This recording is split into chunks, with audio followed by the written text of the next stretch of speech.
shoving the wave. Fairly unsurprising coming from Aleutian. He wants to just get in here and start damaging this wave and push it up as quickly as possible. Get all these minions in as fast as he possibly can. You can see Easyhoon now joining his opponent in the lane. So far, just going to go ahead and stick with standard farming. No, actually, I take that back. I was about to say no real aggressive play coming out. We can see that Piercing Light coming through. Already chunking down Easyhoon pretty well. But the match is still young yet. Easyhoon really relying on the Disintegrates to pick up the CS here. Continuing to just try to harass OQ, but with the level advantage now evened up. Both players hitting level 2. Easyhoon is forced into a difficult position where he's forced to use his mana and his spells on CSing underneath turret, and that actually prevents it from going too aggressively onto OQ. Yeah, as we can see, OQ really just firing back. Nice Piercing Light, but the dash gets his auto attacks off and takes Easyhoon down below 50% HP. He's now got that Crystalline Flask running full time, trying to get himself back up here. But Easyhoon continuing to take these Piercing Lights through the minion wave. It's not a big mystery where you're going to take Lucian damage from, so wow, second one in a row there to hit Easyhoon is dropping down a lot lower in HP than he would have liked. He did start off with those biscuits coming his way, so he will at least have that sustained. Yet another one coming out. He is just getting chunked down. Really questionable just positional awareness coming in from Easyhoon.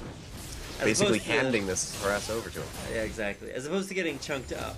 I was wondering what that would look like. Just kidding, not actually wondering. So if you got some insight about that, don't let me know. But as far as the game is concerned, Easyhoon with a difficult time underneath his turret, CSing hasn't really been able to put on that much aggression, and for the majority of this lane phase, we'll just be trying to get as much CS as possible before heading back to base, buying some AP, and then trying to one-shot OQ at level 6.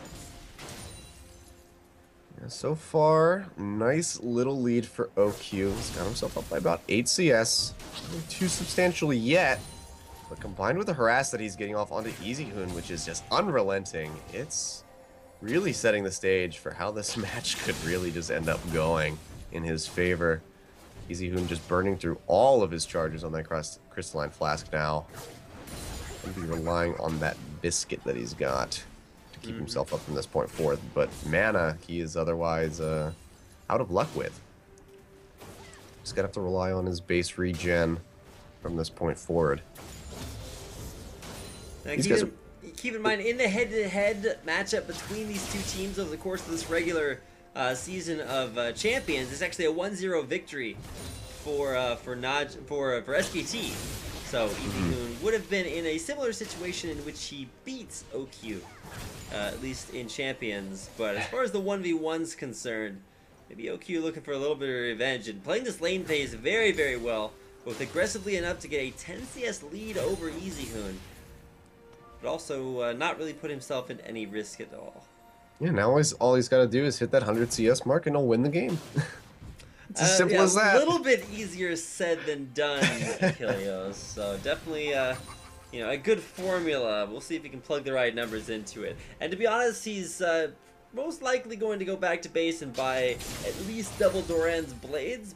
But if he waits long enough, picking up a Null Magic Mantle would not be a terrible idea. Yeah, the longer this goes, the more kill potential Easyhoon's going to get for himself. So far, relatively weak. The Crystalline Flask doesn't do anything for his aggressiveness on this Annie.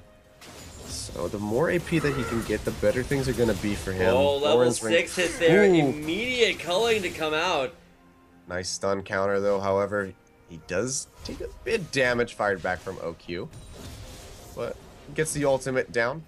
And he gets the recall out as he hits level 6. So that's going to be very helpful for him. I'm sure we'll see a back right after this wave is cleared out by Easyhoon. And he'll be able to pick up some items of his own. As you can see, triple Doran's Blade coming in for OQ. So nothing too surprising here. He's just going for that that tanky sustain build, as we've been seeing consistently throughout the tournament. And they're just firing right back. The triple Doran's Ring as well coming in from Easyhoon. TP's right back into lane. OQ hanging on to his, however, he opting to walk on back in. Alright, well there's the all-in. Mr. Tibbers coming down. There's no culling there for OQ, but a bunch of damage from Easyhoon's all-in. Takes OQ down below half HP. Will it force him back to base though? He's still got teleport available too, so OQ can get back to lane whenever he wants to. Not really going to be all that negatively affected here. And trying to deny Tibbers to turret. There it is, Easyhoon. Just making sure he doesn't give up any extra CS. Yeah, that 50 gold could be a pretty decent swing if he gives that over, so good on him to just make sure that that does not fall into the wrong hands here.